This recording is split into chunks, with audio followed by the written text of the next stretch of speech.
kita buka di dalam Injil Yohanes pasal 20 ayat 1 sampai 3.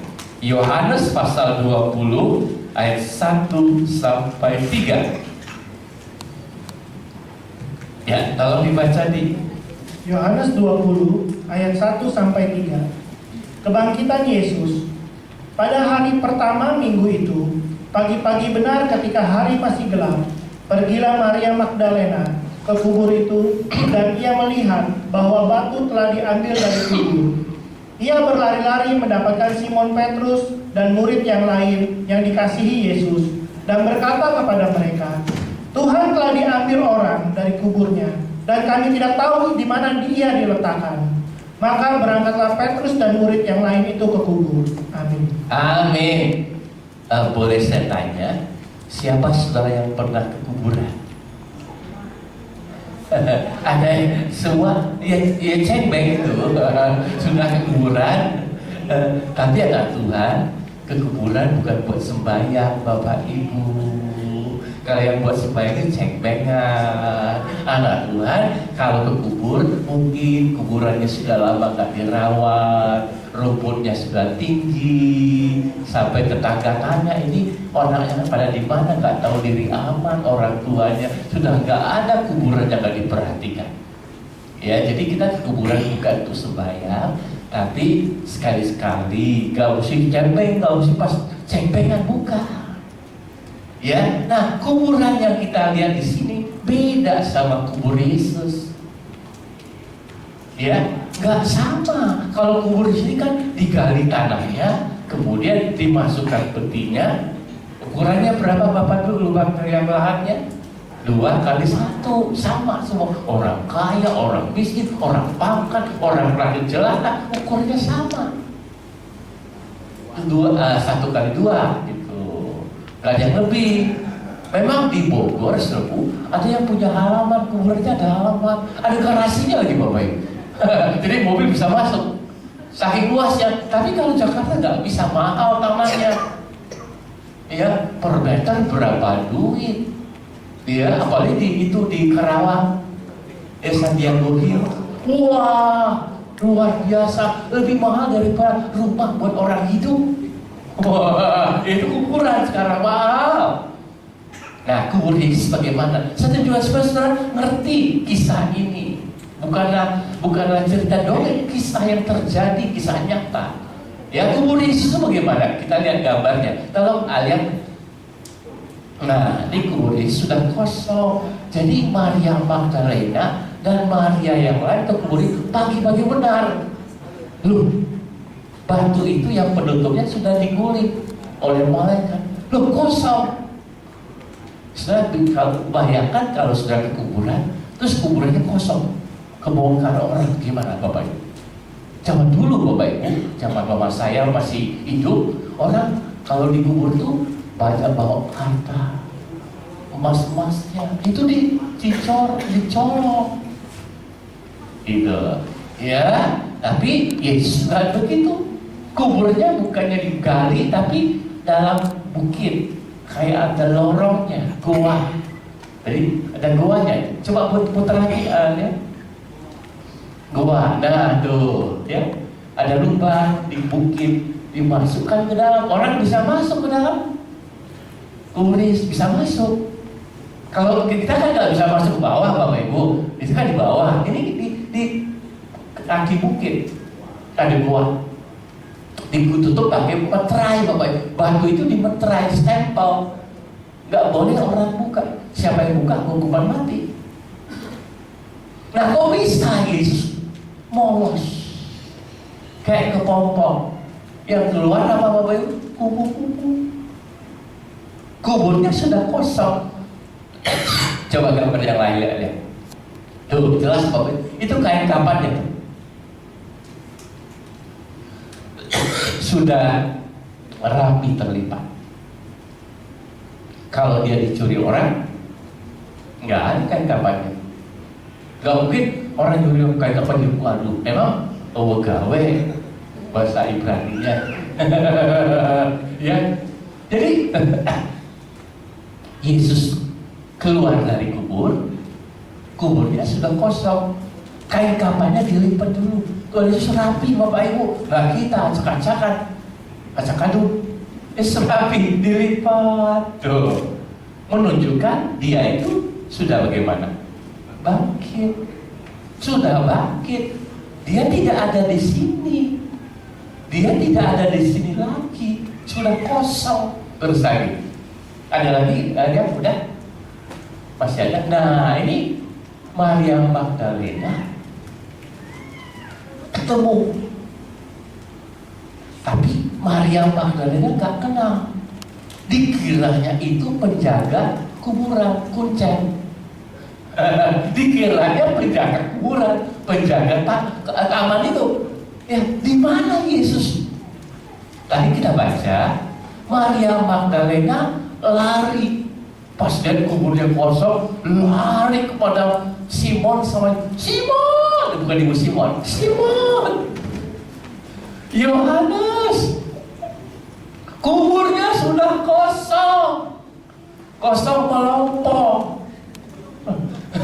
Bapak Ibu, kenapa namanya kosong melompong, Bapak Ibu? Kosong. Saudara, kalau jadi Maria Magdalena ketemu kubur kosong, apa pikiran saudara? Kalau Maria Magdalena langsung, Simon, mayat Yesus sudah diambil orang. Tuhan sudah diambil orang, saudaraku. Mana mungkin Tuhan bisa dicuri sama orang? Ya, kalau saudara ke kuburan mama sudah kosong, gimana Bapak Ibu? Mungkin diambil orang. Tapi kalau ini Yesus nggak mungkin diambil orang, buat apa lagi? Nggak ada hartanya. Jelas Bapak Ibu ya? Nah pagi ini kita akan melihat apa maknanya, apa artinya buat saudara dan saya bahwa kuburnya Yesus sudah kosong. Kalau masih ada di situ, kuburannya Bung Karno masih ada, kuburannya Pak Harto masih ada di situ, masih ada isinya, bongkar aja kalau berani.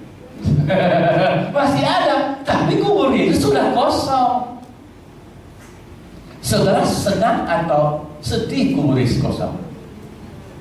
Maria Magdalena sedih, dia nangis. Yesus diambil orang. Ya, ditanya, mengapa engkau menangis? Kata malaikat, dia sudah tidak ada di sini. Ingat perkataannya, nantikan aku di Galilea. Jangan di sini, jangan di kubur yang kosong, di Galilea.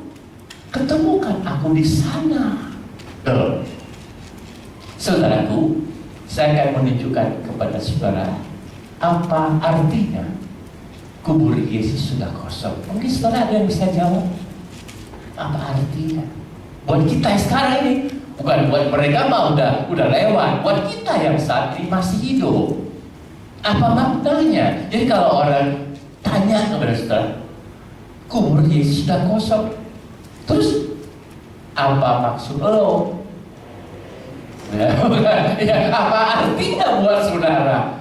Bukan sembarangan dicatat bahwa kuburnya sudah kosong. Bukan itu kebetulan Bapak Ibu. Ada arti yang penting buat saudara dan saya, anak-anak Tuhan, murid-murid Tuhan yang hidup di tahun 2015 ini, yang masih hidup. Apa artinya? Ada yang bisa jawab? Ada yang bisa jawab? Kasih hadiah. Hadiah tiket ke Israel. Berangkatnya dari Arab Saudi.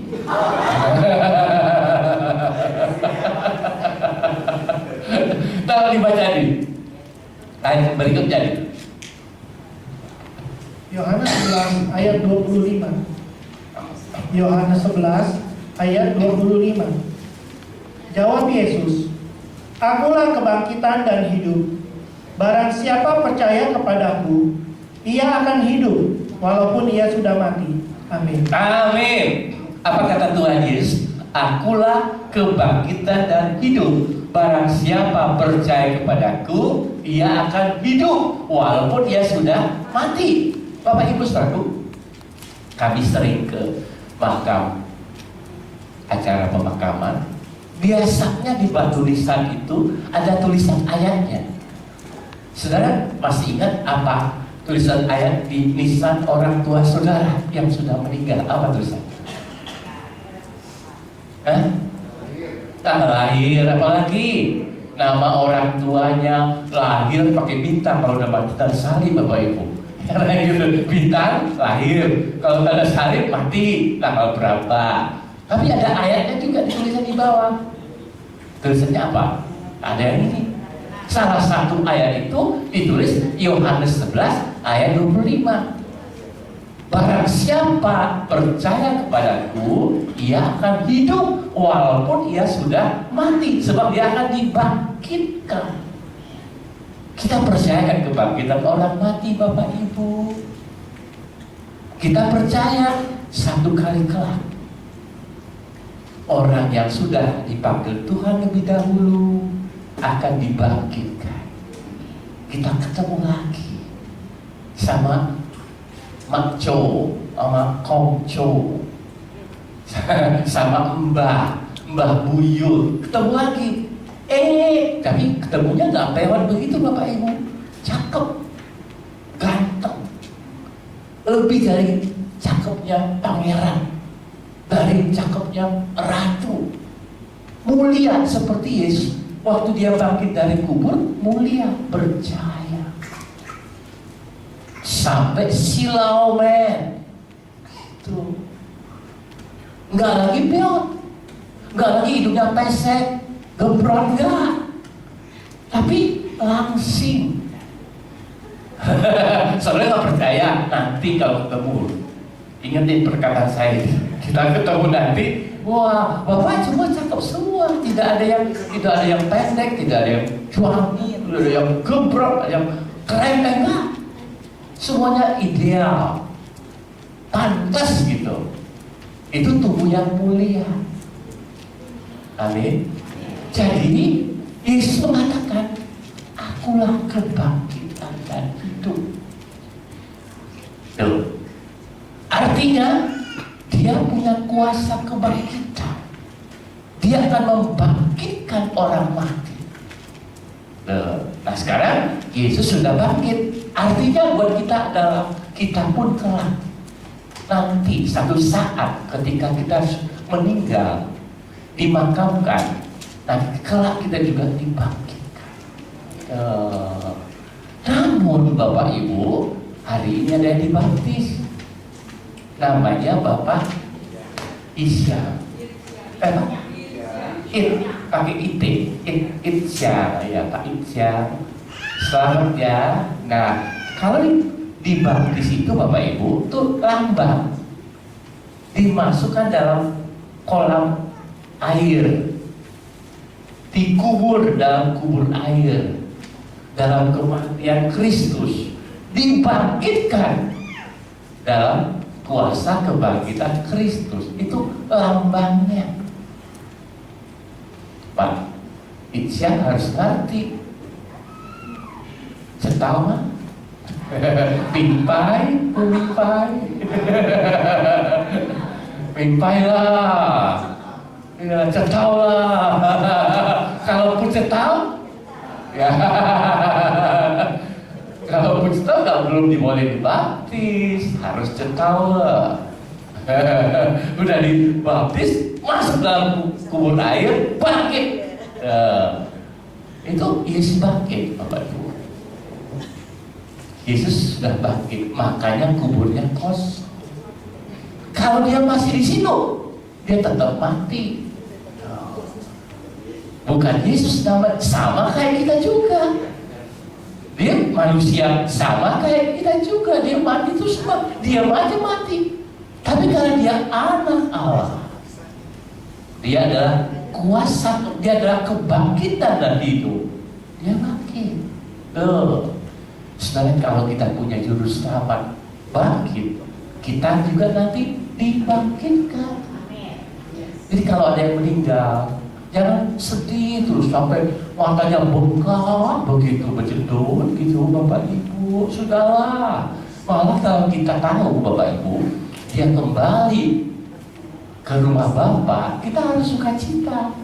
Dia nggak usah susah lagi, nggak usah sakit hati lagi, nggak usah kena kolesterol, diabetes, asam urat, nggak ada lagi Bapak Ibu. Dia udah tenang. Ya, buat Bu Diana, dia sudah bahagia. Kita yang sekarang ini masih susah di bumi ini. Paulus mengatakan mati itu malah untung loh Bapak Ibu. Bukan dia putus asa, bukan. Dia tahu mati itu pindah. Dunia yang fana ini berkumpul bersama Tuhan. Orang Kristen, anak Tuhan yang mengerti tentang kebangkitan, dia nggak takut mati lagi. Percaya. Kata Tuhan, akulah kebangkitan dan hidup. Barang siapa percaya kepadaku, ia akan hidup sekalipun dia sudah mati. Nanti dia dibangkitkan, hidup lagi. Bapak udah lama nggak kelihatan, Pak? Ketahuan, kamu ketahuan. Kemana saja, Pak? Oh, pulang kampung. Bok yang kasih tahu Bapak pulang kampung. Saya jadi nggak nyari-nyari dulu, Pak. Oh, ke Jawa, Jawa Tengah, Pak. Oh, gitu, puji Tuhan. Kangen loh, Pak. Ya, kembali kepada arti kubur itu kosong. Dia sudah bangkit. Dia sudah bangkit. Saudara bisa bayangin? Saudara bisa bayangin nanti ketika kita bangkit bagaimana Bapak Ibu? Saudara bisa bayangin kan? Kata Paulus, dalam sekejap mata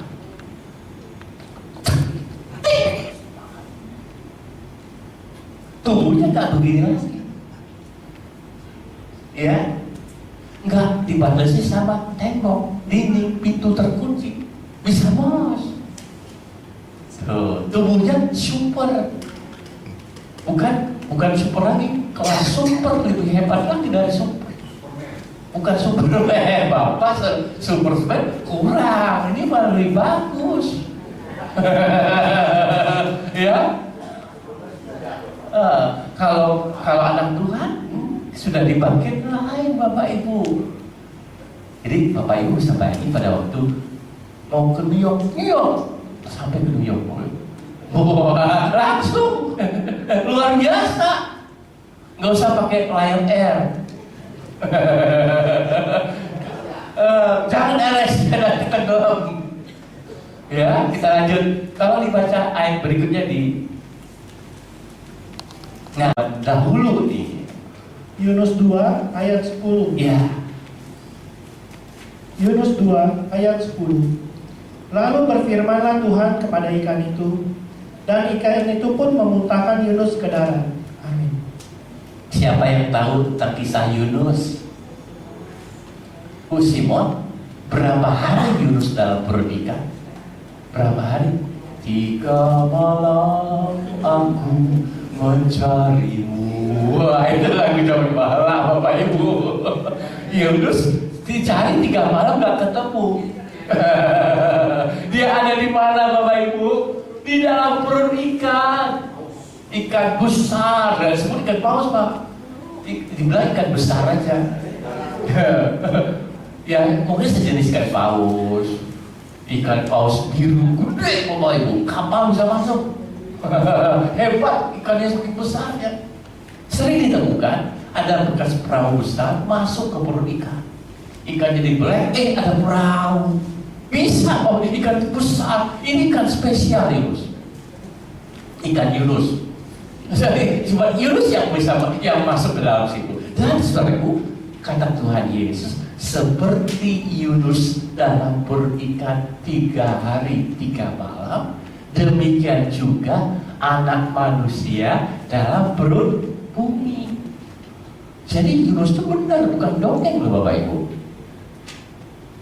Yunus itu kisah nyata. Dan saudaraku, Tuhan Yesus mengatakan seperti Yunus.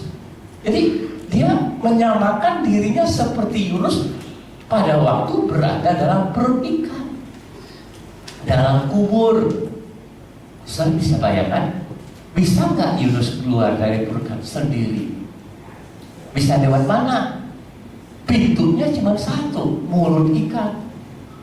Dia kalau keluar lagi ke situ, benar-benar caplok ke ekor, kok gelap semua, nggak ada pintu, nggak bisa Yunus.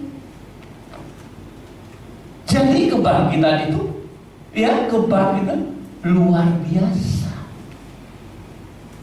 Yesus bangkit luar biasa.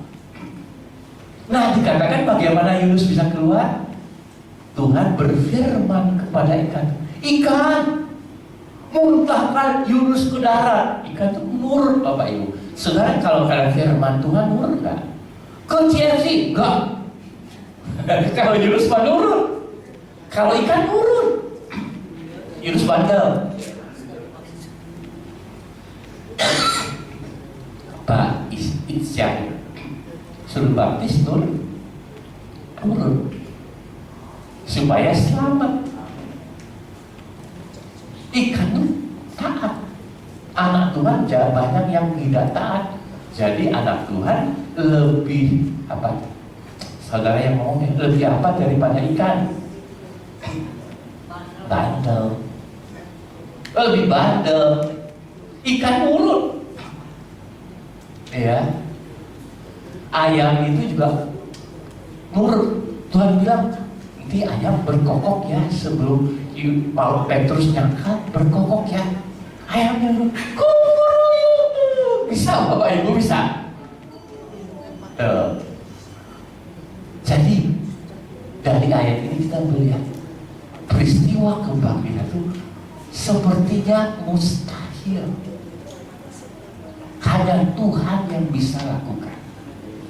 Dia bangkit, Yesus itu Tuhan. Ya, Yesus itu Tuhan. Dia bangkit dari kematian. Wah, beri kemuliaan bagi nama Tuhan, Bapak Ibu. Yang kedua, apa artinya kubur itu sudah kosong?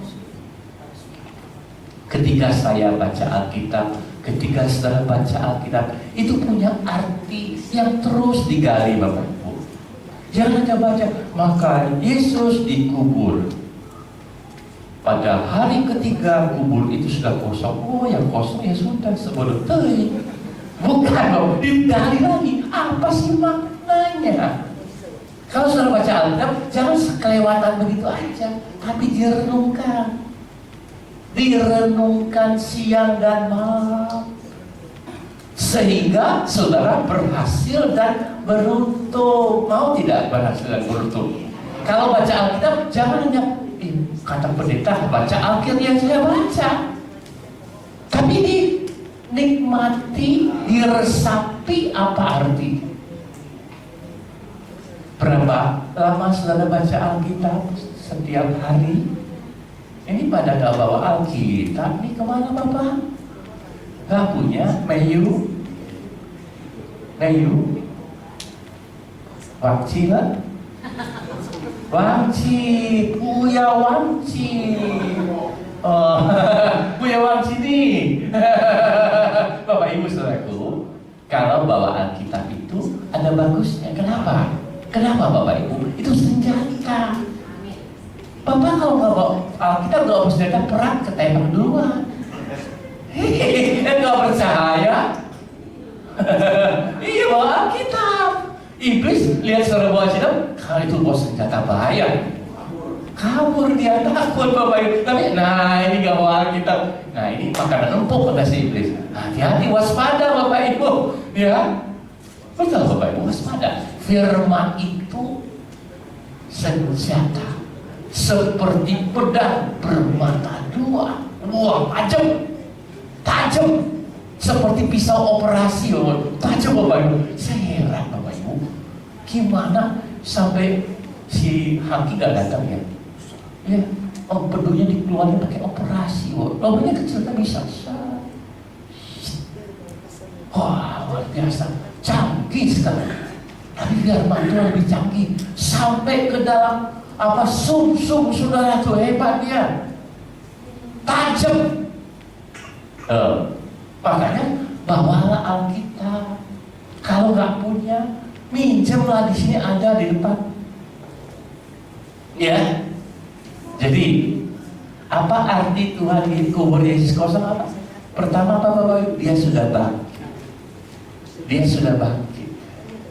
Dia tidak ada di sini. Dia sudah bangkit. Nah, nanti kita merayakan dia sesudah bangkit, menampakkan diri selama 40 hari. Sesudah itu dia naik kemana? Ke surga. Nanti bulan Mei kita rayakan hari kenaikan Yesus ke surga. Dia naik ke surga. Dia nggak, saudaraku, terus ngentayangan terus, enggak Bapak Ibu. Yang gentayangan itu apa Bapak Ibu? Kuntilanak. Mungkin di Tegala Alur banyak kali. Jangan Bapak Ibu. Ya, kita lanjut. Tos Andi. 1 Korintus 15 ayat 54 sampai 55. Haleluya. 1 Korintus 15 ayat 54 sampai 55. Di sini layar ada ya, boleh dibaca. Dan sesudah yang dapat binasa ini mengenakan tidak dapat binasa, dan yang dapat mati ini mengenakan yang tidak dapat mati, maka akan genaplah firman Tuhan yang tertulis, maut telah dalam kemenangan. Haleluya. Terus, hai maut, di manakah kemenanganmu? Hai maut, di manakah sengatmu? Amin. Bapak Ibu, Paulus menulis jelas, maut itu ada sengatnya. Siapa yang punya sengat Bapak Ibu? Binatang apa yang punya sengat? Pinter Bapak, 100. Lantas jawabannya tawon. Siapa yang pernah intuk bahasa Jawa intuk tawon? Siapa yang pernah? Saya pernah Bapak Ibu. Satu kali saya kecil masih nakal Bapak Ibu. Saya manjat pohon mangga. Mangganya lagi berbuah lagi. Wah, siap dipetik Bapak Ibu. Pas mau petik mangganya, saya ketahuan Bapak Ibu untuk tangannya. Nah, ketika tawon itu dia jatuh Bapak Ibu. Tawonnya mati. Sebab sengatnya sudah deposit, patah mati dia. Maut itu sengatnya sudah dientukkan. Apa istilahnya bahasa Indonesia? Dientukkan bahasa Jawa ke tubuh Yesus. Yesusnya mati, mautnya mati, dikalahkan. Tawonnya juga mati. Tapi Yesus mati menggantikan saudara dan saya, dan dia pada hari ketiga dia bangkit. Yang kalah siapa Bapak Ibu? Maut. Yang kalah siapa Bapak Ibu? Maut. Yang menang siapa? Yesus bangkit ya. Jadi kubur kosong menunjukkan dia menang. Saudara katakan dia menang. Dia menang. Yesus menang. Yesus menang. Maut dikalahkan. Maut dikalahkan. Nah, kalau saudara sudah menang, di mana kemenangan saudara? Kalau saudara menang, sudahkah saudara menang dalam hidup ini? Hari Minggu menang atau kalah? Kalau menang ada di gereja, kalau kalah ada di Ancol. Beda Bapak Ibu. Saudara di sini yang hadir di sini menang, amin. Tapi kalau pas jam ibadah saudara ada di puncak, saudara kalah. Kalau tetangga bapak merokok kalah atau menang Pak? Waduh. Ini kalau nggak ini pahit di mulut. Siapa yang masih merokok itu kalah. Kok boleh merokok Pak Pendeta? Tubuh ini baik Allah. Masa rokok? Saya heran, kok gak asapnya bisa muter-muter gitu Bapak Ibu? Gimana caranya Bapak Ibu?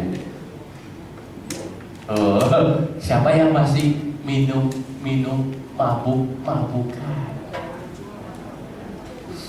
Wah, cap kucing apa cap tikus? Apa? Garuda. Oh, Bapak tahu. Bapak tahu cap Garuda. Pak Isya masih minum? Oh, kerja nggak sempat. Kalau minum masih mabuk, masih kalah. Masih kalah. Ada saudaraku, anak Tuhan tuh dicobain. Kamu laki nggak sih? Rokok dong. Jadi gagah, maco, rokok. Saya pernah waktu masih sekolah cobain. Lu kalau laki cobain. Oh iya juga ya, ditantang Bapak Ibu. Coba baru, nggak tahan Bapak Ibu. Batuk, nggak rokok dulu sekarang batuk-batuk juga kan? Ya nggak boleh. Siapa saudara yang masih mabuk-mabukan? Gak ada yang ngaku.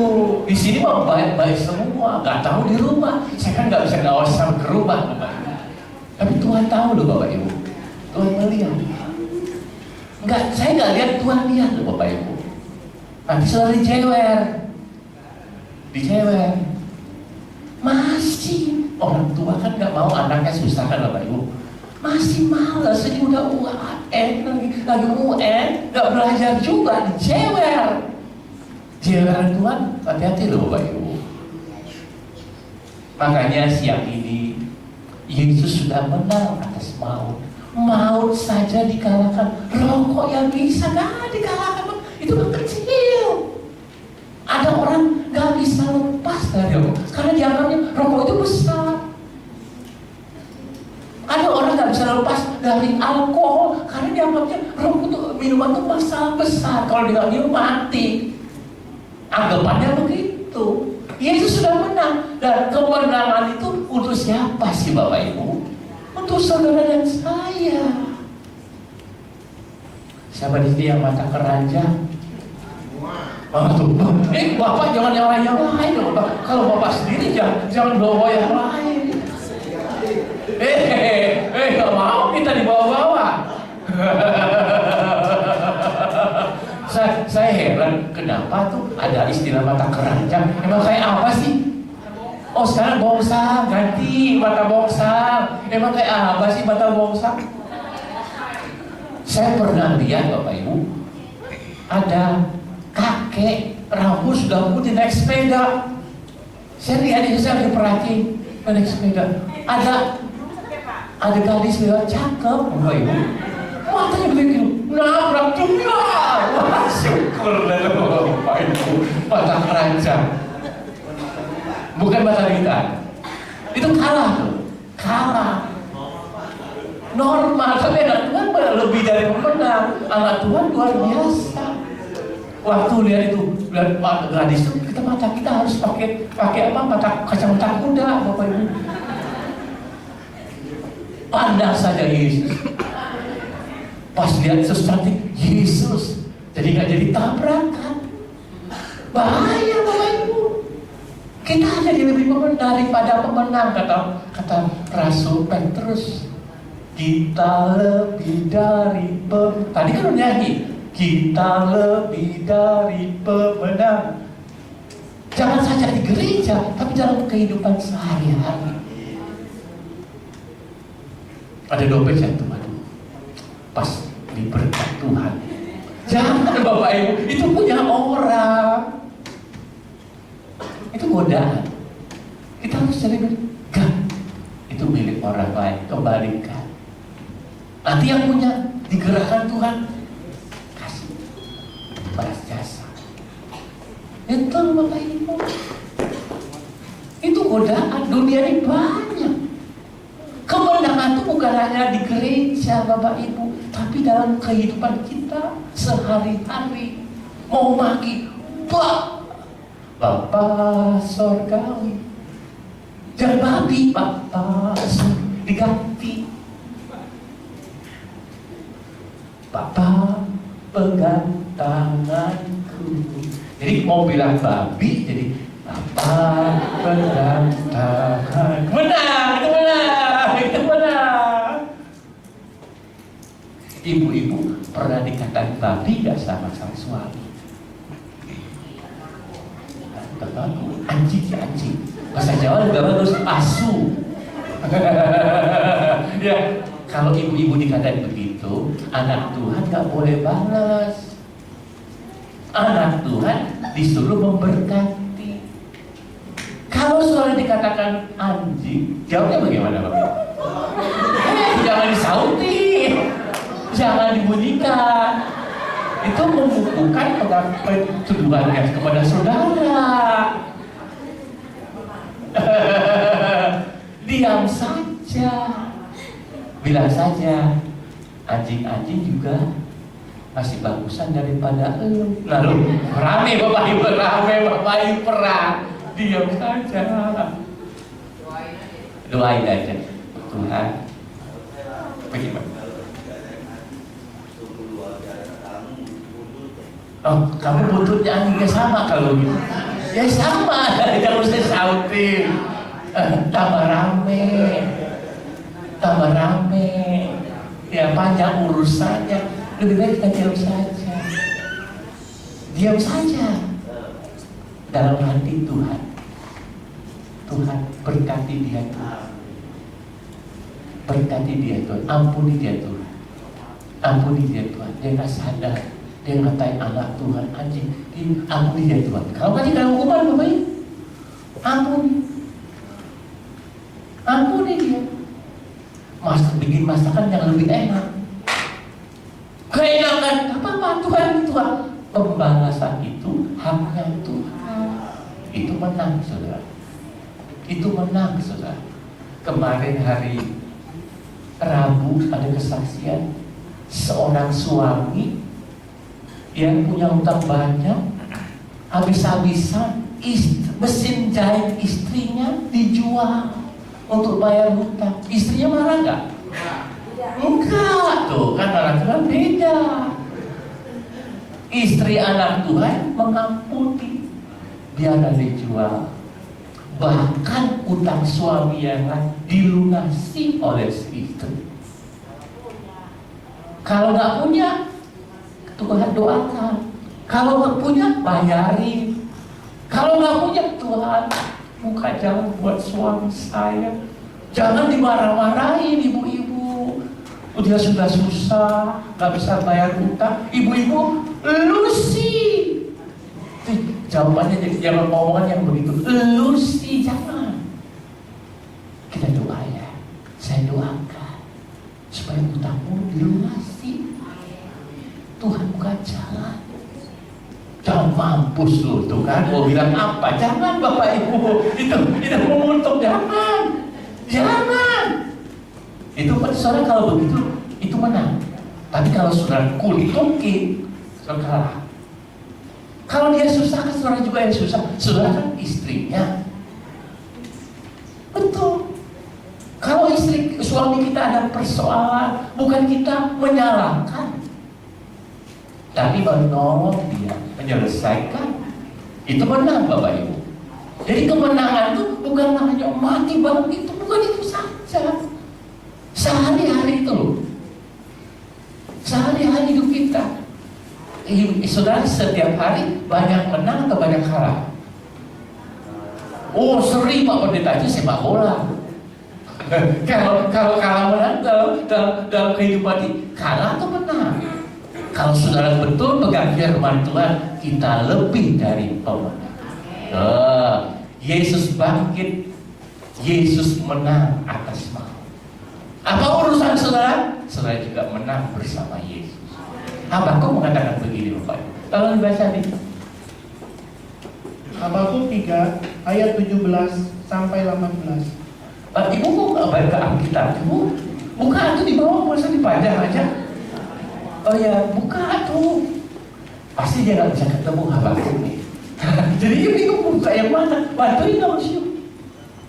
Habakuk 3 ayat 17 sampai 18. Kalau dibaca gini. Habakuk 3 ayat 17 sampai 18. Sekalipun pohon ara tidak berbunga, pohon anggur tidak berbuah, Haleluya. hasil pohon zaitun Mengecewakan. sekalipun ladang-ladang tidak Menghasilkan bahan makanan. kambing domba terhalau Terhalau dari sudah kurungan, dari kurungan. dan tidak ada lembu sapi dalam kandang. Ya. Namun aku akan Sekarang kita baca bersorak-sorak. bersama-sama ya. 1, 2, 3. Namun aku akan bersorak-sorak di dalam Tuhan, berria-ria di dalam Allah yang menyelamatkan aku. Amin. Amin. Saudaraku, masalah yang dihadapi Nabi Habakuk itu nggak sedikit, Bapak Ibu. Pohon ara tidak berbuah, pohon anggur tidak berbuah, pohon zaitun tidak juga berbuah, kambing domba terhalau dari kurungan, lembu sapi juga nggak ada. Jadi umpama saudaraku sudah bui, anak sakit lagi, anak sakit, suami di PHK lagi, aduh gimana Bapak? Coba bayangin Bapak, itu pusing 7 kali, mungkin 12 kali, ya gimana? Tapi Nabi Habakuk mengatakan